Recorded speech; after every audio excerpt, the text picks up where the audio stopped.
Telephone की घंटी से राधे श्याम का ध्यान भंग हुआ। रिसीवर उठाकर उन्होंने कहा, हेलो बाबा, मैं सूरज बोल रहा हूँ।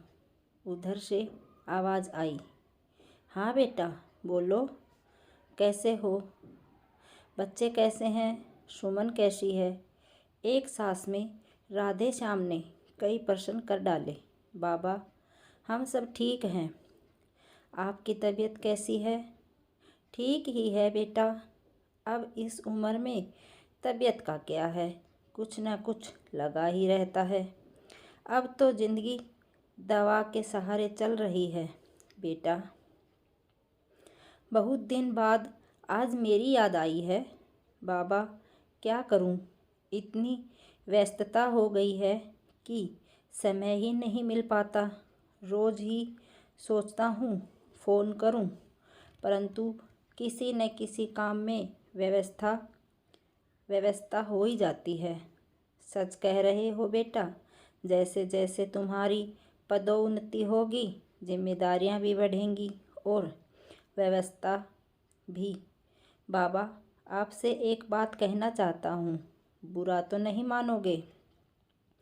कहो ना बेटा, बुरा मानने की क्या बात है। मैं सोच रहा हूँ, माँ के चले जाने के बाद आप बिल्कुल अकेले हो गए हैं। आपकी तबीयत भी ठीक नहीं रहती है। हम लोग भी आपसे मिलने कभी कभार ही आप बिहार आ पाते हैं। अगर आप ठीक समझे तो बिहार के मकान बेचकर आप भी कनाडा चले आएं। यहाँ गुनगुन और अभी के साथ आपका समय भी कट जाएगा और हम लोग भी आपकी ओर से निश्चिंत हो जाएंगे। सूरज का प्रस्ताव राधे श्याम को ठीक ही लगा। सोचने लगे, नौकरी से रिटायर हुए 10 वर्ष बीत चुके हैं और कितने दिन चलेगा। किसी दिन आंख बंद हो जाने पर सूरज मेरी अर्थी को कंधा भी नहीं देने आ पाएगा। लिहाजा राधे श्याम ने अपनी सहमति दे दी। सूरज ने पेपर में विज्ञापन देकर मकान का सौदा कर लिया और निश्चित समय पर बिहार आकर सूरज ने पैसों का लेन देन कर लिया। पोस्ट ऑफिस से MIS और बैंक में जो कुछ राधे श्याम ने रखा था उसका भी ड्राफ्ट सूरज ने अपने नाम से बनवा लिया। बिहार की संपत्ति बेचने के बाद वे लोग कनाडा जाने के लिए तैयार थे। निश्चित समय पर वे लोग दिल्ली एयरपोर्ट पर पहुंच गए। सूरज ने कहा, बाबा आप यहाँ सोफे पर बैठिए, मैं चेक इन करके आता हूँ, फिर आपको लेकर चलूँगा। सोफे पर राधे श्याम बैठ गए। उनका मन अतीत में खो गया।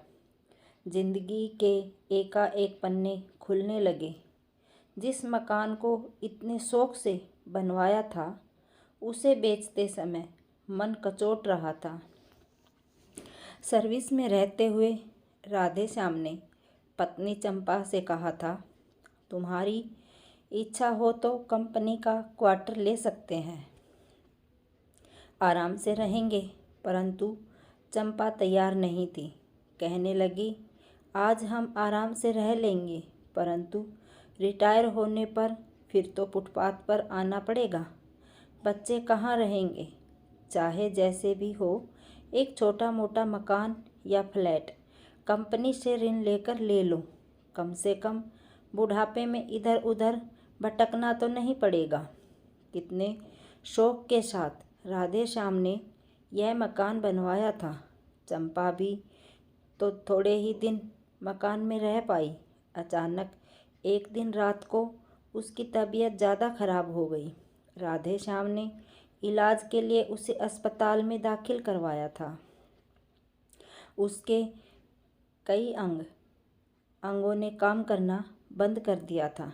डॉक्टरों की लाख कोशिशों के बाद भी चंपा को बचाया नहीं जा सका और उसने इस दुनिया को अलविदा कह दिया। चंपा की मौत के बाद सूरज और सुमन बिहार आए और कुछ ही दिनों बाद वे वापस चले गए। उनके जाने के बाद इस बार राधे श्याम बिल्कुल अकेले हो गए थे। कहीं पर भी मन नहीं लगता था। इतने बड़े घर में अकेले रहना मानो घर काटने के लिए दौड़ता हो। खाना पकाने और झाड़ू पोछा आदि के लिए एक महिला को पार्ट टाइम रखा था, जो घर का सारा कामकाज करती थी। अचानक राधे श्याम का ध्यान भंग हुआ। उन्हें लगा कि काफ़ी देर हो चुकी है। सूरज चेक इन करके अभी तक आया नहीं था। घड़ी पर नज़र डाली तो लगभग 2 घंटे का समय निकल गया था। राधे श्याम ने कनाडा जाने वाली फ़्लाइट के काउंटर पर जाकर पूछा, मैडम, मेरा नाम राधे श्याम है। मेरे बेटे का नाम सूरज है। हमें कनाडा की फ़्लाइट पकड़नी थी। वह चेक इन के लिए आया होगा। काउंटर पर कार्यरत महिला ने यात्रियों की लिस्ट देखकर बताया, जी हाँ, सूरज नाम के यात्री ने चेक इन किया था। कनाडा की फ़्लाइट निकले हुए 1 घंटे से अधिक हो गया है। परंतु मैडम, उसी फ़्लाइट से तो मुझे भी कनाडा जाना था। ऐसा कैसे हो सकता है कि मुझे बिना लिए ही फ़्लाइट चली गई? अंकल जी, जितने भी यात्री उस फ़्लाइट में जाने वाले थे सभी गए हैं। कोई यात्री छूटा नहीं है, अन्यथा हमारी ओर से घोषणा ज़रूर की जाती है। महिला ने कहा, तो क्या मुझे बिना लिए ही सूरज कनाडा चला गया? इसका मतलब तो यह हुआ कि उसने मेरा टिकट लिया ही नहीं था। यह कैसी चालसाज़ी है? राधे श्याम के पैरों तले मानो जमीन ही खिसक गई। वे सिर पकड़कर सोफे पर बैठ गए। सोचने लगे, सूरज क्या इतना निष्ठुर हो सकता है, जिसको पढ़ाने लिखाने में हमने अपने जीवन के सुनहरे दिन न्यौछावर कर दिए। हर तरह की कटौती करके सूरज की पढ़ाई लिखाई में कोई भी कमी हमने नहीं आने दी। ले देकर सूरज हमारा इकलौता बेटा है। मैं और चंपा हमेशा ही उसकी सुख सुविधा का ख्याल रखते थे। आज जब मुझे उसके सहारे की ज़रूरत थी तो वह मुझे बेसहारा छोड़कर धोखा दे गया। इसी उधेड़-बुन में सूरज के बचपन की याद ताज़ा हो गई और एक एक दृश्य उनके मानस पटल पर प्रतिबिंबित होने लगा। बचपन से ही सूरज काफ़ी मेधावी था। अपनी कक्षा में सदैव प्रथम आता। उसकी पढ़ाई से राधे श्याम और चंपा संतुष्ट थे। इसलिए दोनों अपना पूरा ध्यान सूरज और उसकी पढ़ाई की ओर लगाते थे। उनका एक ही उद्देश्य था कि सूरज पढ़ लिख कर एक कामयाब इंसान बने। सूरज परीक्षाओं में पोजीशन लाता गया और हायर सेकेंडरी में तो वह मेरिट लिस्ट में आया। सरकार की ओर से छात्रवृत्ति मिलने पर वह आगे की पढ़ाई करने के लिए अमेरिका यूनिवर्सिटी जाना चाहता था। राधे श्याम की इतनी सामर्थ्य नहीं थी कि उसे पढ़ने के लिए विदेश भेज सके। सूरज को बाहर भेजने के चक्कर में राधे श्याम ने क्या क्या पापड़ नहीं बेले, किसके सामने हाथ नहीं पसारे। तब तो बस एक ही धुन सवार थी कि सूरज किसी तरह अमेरिका चला जाए। इसी बात को लेकर उनकी छोटे भाई संदीप से झकझक भी हो गई थी। उसने कोई भी सहायता करने से मना कर दिया था। कहने लगा, जब सामर्थ्य नहीं है तो क्यों विदेश भेज रहे हो? क्या अपने देश में पढ़ाई नहीं होती? यहाँ पढ़कर क्या बच्चे नौकरी नहीं करते? अरे, जितनी चादर हो उतने ही पैर पसारने चाहिए। मैं तुम्हारी कोई मदद नहीं कर सकता। संदीप के आचरण से राधेश्याम को काफ़ी तकलीफ हुई। उन्होंने मन ही मन ठान लिया कि चाहे जो भी हो, अब मदद के लिए भाई के दरवाजे पर कदम नहीं रखेंगे। तभी से दोनों भाइयों के बीच एक कटुता आ गई थी और आपसी संबंध ही एक तरह से टूट गया। राधेश्याम सोचने लगे कि चाहे जैसे भी हो, सूरज बाहर भेजना ही है। कुछ सरकारी छात्रवृत्ति, कुछ पीएफ से ऋण और कुछ अन्य स्रोतों से व्यवस्था करके आखिर में वे सूरज को विदेश भेजने में कामयाब हो गए।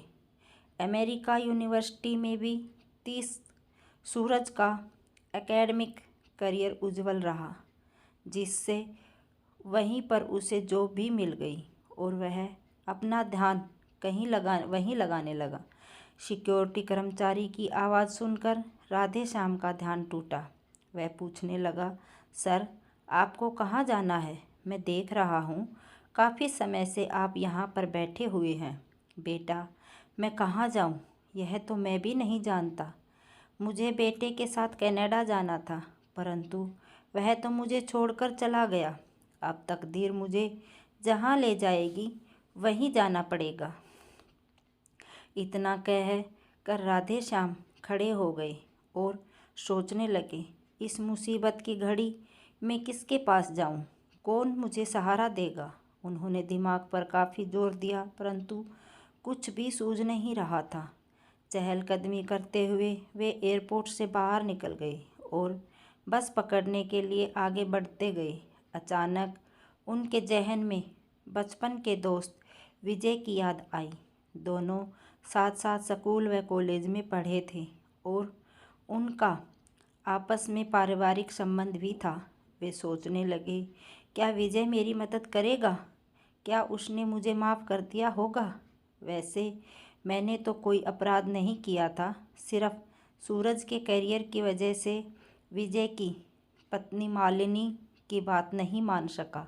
मालिनी चाहती थी कि उनकी बेटी सुरेखा की शादी सूरज से हो जाए, ताकि वह अपनी आँखों के सामने बेटी का घर बसता देख ले। मालिनी को मालूम था कि उसे जो बीमारी लग गई है, अब वह ज़्यादा दिन की मेहमान नहीं है। उसने शादी का प्रस्ताव मेरे सामने रखा था, परंतु उसी समय सूरज विदेश जाने की तैयारी कर रहा था, इसलिए यह प्रस्ताव उसे स्वीकार नहीं था और हमने इतनी जल्दी में शादी करने से मना कर दिया था। फिर भी विजय के अलावा उसे कोई नहीं सूझ रहा था। सोचा, चल कर देखने में हर्ज ही क्या है, हो सकता है अब तक उसने माफ़ कर दिया हो। उसके सामने रोऊंगा, गिड़गिड़ाऊंगा और अपनी मजबूरी बताऊंगा तो शायद उसका मन पिघल जाए। एक बार विजय के घर चलता हूँ, फिर जैसा होगा देखा जाएगा। यह सोचते हुए विजय की घर की ओर चल दिए। थोड़ी ही देर पश्चात विजय के घर वे पहुँच गए और दरवाजे पर लगी कॉल बेल का स्विच दबा दिया। कॉल बेल की आवाज़ सुन कर विजय की नौकरानी मालती ने दरवाज़ा खोला और पूछा, किससे मिलना है? विजय है घर पे? जी हाँ, बाबू तो है घर में, पर आप कौन? उनसे कहो कि उनका दोस्त राधेश्याम आया है। मालती ने जाकर विजय से कहा, कोई राधेश्याम नामक सज्जन आपसे मिलना चाहते हैं। उन्होंने आपको अपना मित्र बताया है। राधेश्याम का नाम सुनते ही विजय ने कहा, उन्हें अंदर बुलाकर सोफे पर बैठाओ। जैसे ही विजय ने ड्राइंग रूम में प्रवेश किया, राधेश्याम के धैर्य का बांध टूट गया और वे फूट फूट कर रोने लगे। आँखों से अविरल अश्रुधारा बह रही थी, जबान नहीं खुल रही थी। उनके मन अपने बचपन के साथी के सामने जी भर रो लेने का कर रहा था। विजय ने पास जाकर राधेश्याम के कंधे पर हाथ रखते हुए पूछा, राधेश्याम क्या बात है, इस तरह ज़ोर ज़ोर से रोए जा रहे हो? ये क्या बात, क्या हालत बना रखी है? राधेश्याम की गींगी बंद गई, जबान से एक शब्द भी नहीं निकल रहा था, तो सिर्फ आंसुओं का सैलाब। विजय ने पानी का गिलास पकड़ाते हुए कहा, लो पहले थोड़ा जल पियो, शांत हो। अब तुम मेरे पास हो, अपने जिगरी दोस्त के पास। राधेश्याम ने पानी का गिलास लेकर एक ही सांस में पूरा गिलास खाली कर दिया। उन्हें लगा कि उनका तन मन शीतल हो रहा है, तनाव भी धीरे धीरे कम हो रहा है, और उन्होंने एक गहरी सांस ली और बोल उठे, यार मैं क्या बताऊं तुझे, इस उम्र में आकर मैं अपनों के दवारा ही चला गया। मैंने कभी सपने में भी नहीं सोचा था कि मुझे इस प्रकार का दिन देखना पड़ेगा, जहाँ चारों तरफ अंधकार ही अंधकार है। मैं कुछ समझा नहीं, कुछ खोल कर भी बताओगे या इसी प्रकार सिर्फ पहेलियाँ ही बुझाते रहोगे? तुम्हारी हालत देखकर मेरे जहन में तरह तरह के प्रश्न उठने लगे हैं। इसके बाद राधेश्याम ने सारी घटना विजय के सामने बयान कर दी। विजय ने गहरी सांस लेते हुए राधेश्याम की एक बात बड़े ध्यान से सुनी। अब राधेश्याम के इस हालत में पहुंचने का कारण स्पष्ट हो चुका था। विजय कहने लगे, यह कैसी विडंबना, जिस पिता ने अपने बेटे को पढ़ाने और एक अच्छा इंसान बनाने के लिए अपना सब कुछ दांव पर लगा दिया हो, उसके साथ ऐसा सलूक, उसको उच्च शिक्षा दिलाने के लिए अपनों से भी जिसने संबंध खराब कर लिए, उसे ऐसा करते हुए जरा भी संकोच नहीं हुआ। क्या माँ बाप इसी दिन के लिए अपने बच्चों को पालते पोसते हैं कि उम्र के इस पड़ाव पर उन्हें धोखा मिले? आजकल के बच्चे कितने स्वार्थी हो गए हैं। माँ बाप अपने 4 बच्चों को पाल पोस कर पढ़ा लिखा कर कामयाब बनाते हैं, परंतु 4 बच्चे एक माँ बाप की देखभाल नहीं कर सकते। जब उन्हें सहारे की ज़रूरत होती है तो बच्चे उनके साथ इस तरह का सलूक करते हैं। विजय का मन ग्लानि से भर गया। सोचने लगे, इससे अच्छी तो लड़कियां होती हैं जो पराये घर जाकर भी जीवन भर माँ बाप के सुख दुख को बांटने की कोशिश करती हैं। उन्हें अपनी बेटी सुरेखा की याद आ गई। दूर रहते हुए भी बाबा का हाल चाल पूछे बगैर सोती नहीं। फ़ोन पर ही 1000 हिदायतें देती रहती है। बाबा, नाश्ता व भोजन समय पर कर लेना, दवा समय समय पर लेते रहना, सुबह शाम पार्क में टहलना ज़रूर, सेहत का ख्याल रखना, खाली समय का उपयोग किताबें पढ़कर टीवी देखकर करना, क्रिकेट का मैच भी हो रहा है उसे देखना, आदि आदि। राधेश्याम कहने लगे, विजय अब मैं क्या करूं, कहाँ जाऊं, कुछ समझ में नहीं आ रहा है। बेहतर हो मुझे किसी वृद्धाश्रम में भेज दो। क्या कह रहे हो राधेश्याम? मेरे रहते तुम्हें वृद्धाश्रम में जाने की ज़रूरत नहीं है। यहाँ मैं भी अकेला रहता हूँ। शादी के बाद सुरेखा के मुंबई चले जाने से मैं भी तो अकेला हो गया हूँ। मेरी मदद करने के लिए मालती है जो 24 घंटे मेरे सुख दुख का ख्याल रखती है। अच्छा है तुम आ गए हो, अब हम दोनों का समय आराम से कट जाएगा। पुरानी बातें हमें जीवन जीने की प्रेरणा देंगी। मुझे उम्मीद है तुम ना नहीं करोगे। राधेश्याम का सिर कृतज्ञता से झुक गया। उन्हें लगा कि आकाश के गगन अंधकार में आशा की एक किरण दिखाई दे रही है।